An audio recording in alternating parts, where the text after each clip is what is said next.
welcome to Storytime with Judy. Our book today is The Someone New by Jill Twice and illustrated by E.G. Keller. Well, Jitterbug, the chipmunk, when she woke up one morning, she knew there was something new in the air or someone new around there. So she went out to investigate, and sure enough, there was. Let's find out what it was. When Jitterbug woke up, she could already tell something was new. Jitterbug was a careful chipmunk. She liked it when things stayed the same. When something was new, she got a little quiver in her tummy.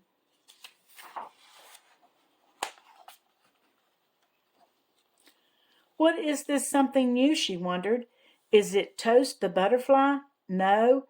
She is flitting from flower to flower, sharing her important thoughts like every other day. Hello, hello, shouted Jitterbug. Hello, Jitterbug, said Toast. Did you know that a group of butterflies is called a kaleidoscope? Whoa, that was good information. But it was not the something new. Jitterbug kept looking.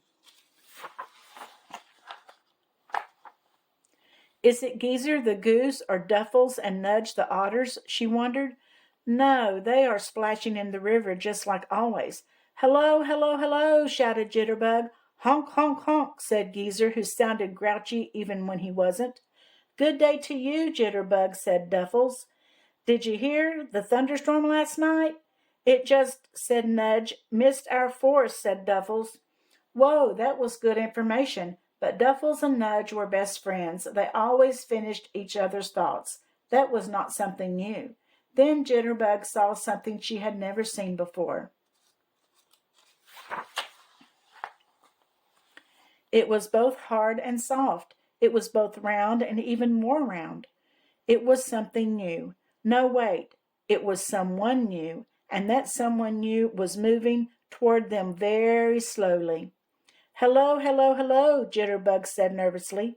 Jitterbug's tummy was doing some pretty big time tummy quivers. Hello, said the someone. My name is Pudding.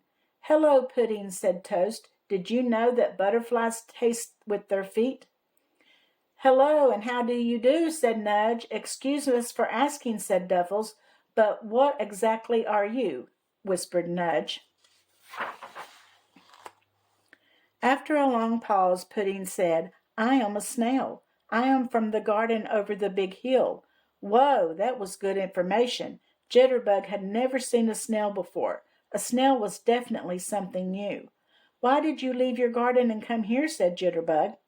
Pudding did not answer right away. If there was one thing Jitterbug had learned about snails, and so far there was only one thing Jitterbug had learned about snails, it was that they answered questions very slowly. Pudding took a breath.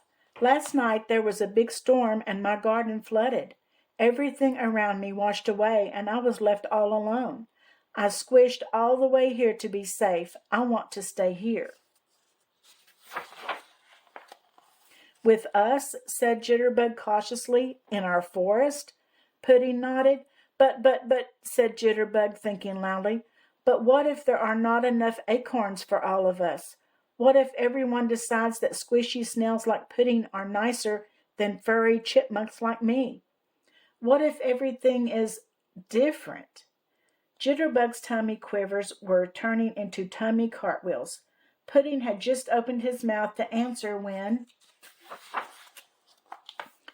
Pudding, I am very sorry for your home, but you cannot stay here, Jitterbug blurted out.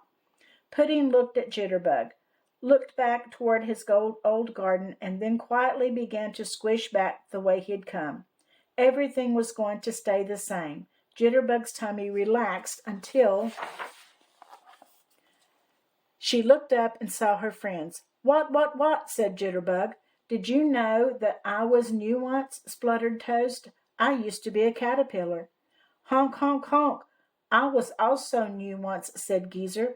I used to live in a beautiful lake. Then people started to fill it with garbage until it wasn't safe for me anymore. That's when I came here. You were both new, said Jitterbug. It feels like you all have always been beside me, honking your honks and flitting around flowers. That is how friends feel, said Duffles. Even when they are new, friends feel like you've known them forever, said Nudge. But new can be scary, said Jitterbug. Jitterbug, do you remember when Toast wanted to see her reflection? So she flew very close to the river, said Geezer. Oh, yes, said Jitterbug. Toast flew so close to the river that pretty soon she had flown into the river. No one else was around, said Nudge, and I had always been so scared of swimming, said Duffles. But even though you were frightened, said Geezer, you jumped right into the water and saved Toast. Because even though new can be scary, kindness is stronger than fear. Whoa, that was very good information. I have to go get Pudding, yelped Jitterbug. Jitterbug ran as fast as she could, and when she thought she had looked everywhere, she found Pudding right around the corner. If there was one thing Jitterbug had learned about snails, and so far there was still only one thing Jitterbug had learned about snails, it was that they ran away very slowly. Pudding, said Jitterbug, I was wrong. Please, please, please come live with us. I was scared because you are new, but then I realized how scared you must be in a place where everyone is new. You were so brave to come here. Let's be scared together. Thank you, Jitterbug. I will miss my old home, but now I can make a new one with you, all of you. And Pudding stayed because kindness is stronger than fear, and sometimes it takes very special friends to be brave enough to tell you you were wrong. Pretty soon it felt like Pudding had been there forever. Now there were many things Jitterbug knew about snails. She knew that they were strong and brave and smart and kind. But if there was one thing Jitterbug knew about snails, it was that they are very good friends. Well, none of us likes to move and leave our home, but sometimes we have to. And sometimes we feel funny when we go to a new place and don't know if they're going to accept us. But they eventually do, and you make new friends. I hope you enjoyed the story. Be sure to come back tomorrow for another one, and don't forget to subscribe and like.